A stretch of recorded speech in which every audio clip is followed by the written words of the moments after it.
वर्षों की सरकार ने दरार पैदा कर करके बुनियाद पर और बुनियाद को कमजोर करने का काम किया है। लगातार पेपर लीक,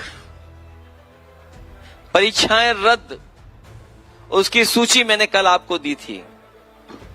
और सबसे प्राथमिकता पे प्राइमरी एजुकेशन पे मर्जर के नाम पर या बजट न होने के कारण बड़े पैमाने पर प्राइमरी स्कूल बंद किए जा रहे हैं। और ये चाहते हैं कि बच्चे पढ़े लिखे न बने, समाज में पढ़े लिख करके जागरूक न हो, लोग रूढ़िवादी बने रहें, सामंतवादियों के नीचे रहें, वर्चस्ववादियों के सामने सम्मानजनक जीवन न जी सकें। इसलिए लगातार सरकार शिक्षा को गरीब से दूर करती जा रही है। इन्हीं सभी बिंदुओं पर हम लोगों ने चर्चा की है। सरकार बनने पर शिक्षा को कैसे बेहतर किया जाए, रोजगार परक बनाया जाए, टेक्नोलॉजी को कैसे जोड़ा जाए, इन्वेस्टमेंट लाने के लिए और इन्वेस्टमेंट कैसे आए, उस दिशा में बड़े पैमाने पर हम लोग काम करेंगे।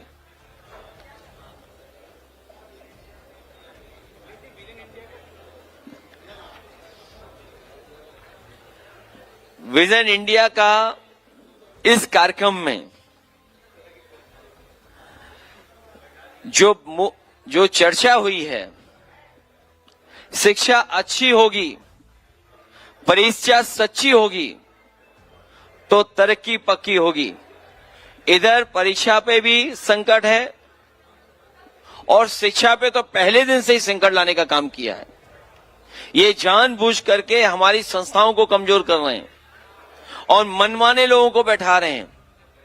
और जब मनमाने लोग वाइस चांसलर बन जाएंगे या मनमाने लोग उस पद पर बैठ जाएंगे तो अपने एजेंडा को और आगे बढ़ाने का काम करेंगे।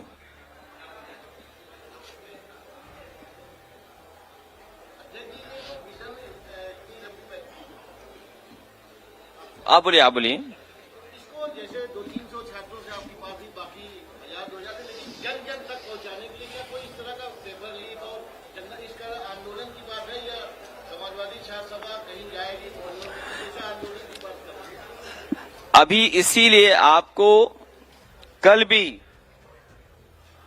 हम लोगों ने एक आपको किताब दी थी और समाजवादी पार्टी के कार्यकर्ता जन जन तक पहुंचाने के लिए समाजवादी पार्टी अपना कार्यक्रम बना करके उनको देगी, जिससे शिक्षा को लेकर के, रोजगार को लेकर के और जो विजन इंडिया में हम लोग पक्ष रख रहे हैं कि जैसे 12वीं तक समान शिक्षा लागू हो। क्योंकि इधर हम देखते हैं कि गरीब और अमीर के बीच में फासला तो है ही है, लेकिन पढ़ाई लिखाई का भी फासला बढ़ता चला जा रहा है। इसे समान शिक्षा कैसे लागू हो, उस दिशा में काम करेंगे। और सरकारी स्कूलों में 12वीं तक की निःशुल्क पढ़ाई होगी। न केवल 12वीं तक की होगी बल्कि केजी से लेकर के पीजी हमारी बहनों की, बेटियों की पढ़ाई फ्री होगी, उसमें कोई भी पैसा नहीं देना पड़ेगा।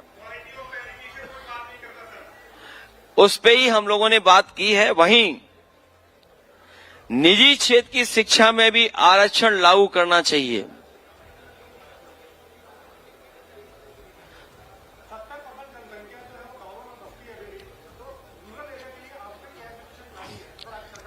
मुझे याद है कि जब 12 से 17 की सरकार थी उस समय लैपटॉप डिस्ट्रीब्यूशन कर करके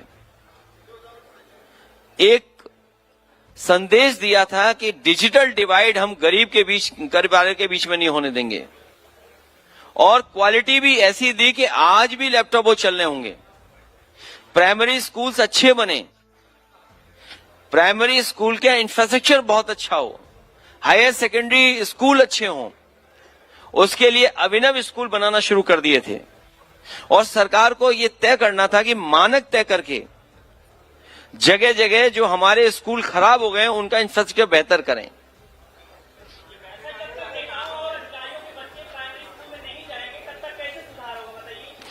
इसीलिए मैंने कहा कि समान शिक्षा और कोर्स किताबें एक करने की दिशा में काम करेंगे।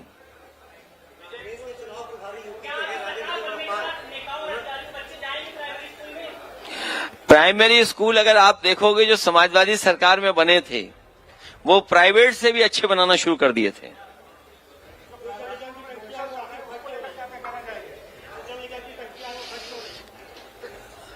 भ्रष्टाचार का बाहर नहीं सह पा रही हैं और जो भ्रष्टाचार की पाइपलाइन है वो 5 कालिदास तक जुड़ी हुई है। कांग्रेस पार्टी के चुनाव प्रभारी यूपी के हैं राजेंद्र कुमार पाल, उन्होंने कहा कि हम नेशनल पार्टी हैं और हमें बराबर का सम्मान चाहिए।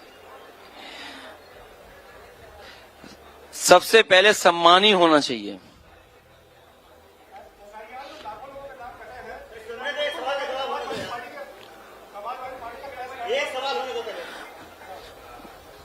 सभी को सम्मान मिलना चाहिए और सम्मान की दिशा में हम लोग बहुत सम्मान देने का काम करेंगे। समाजवादी पार्टी के तमाम नेता आरक्षण का जो घोटाला हुआ है अंदर से पैसों से उसके कागज लेके फैले, लेकिन कोई असर सरकार पर नहीं करा। इस तरह से क्या जब सरकार बदलेगी तभी आप कुछ एक्शन लेंगे, उसके पहले कोई एक्शन नहीं। लगातार समाजवादी पार्टी संघर्ष कर रही है और अभी अभी लोकसभा में हराया है।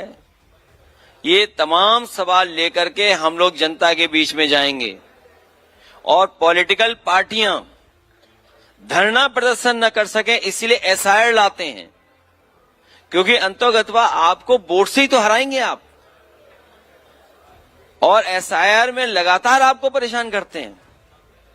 सुनने में आया कि बहुत प्रतिष्ठित लोग हैं, उनको भी नागरिकता का सवाल खड़ा हो गया है उनके ऊपर, क्योंकि एसआईआर में नाम नहीं था।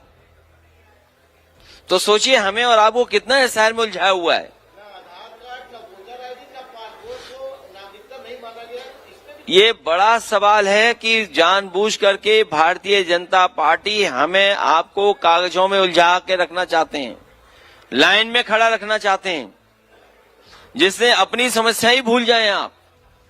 जो मिल रहा है उसी को स्वीकार करने की, यही बहुत मिल रहा है हमें। ये बहुत जल्दी आपको बता देंगे।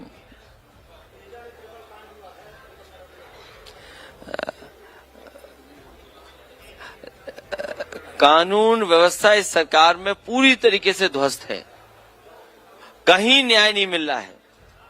और सरकार अगर न्याय देने लगे और सरकार पर भरोसा हो आम जनता को, तो इतनी बड़ी घटनाएं कभी नहीं होंगी।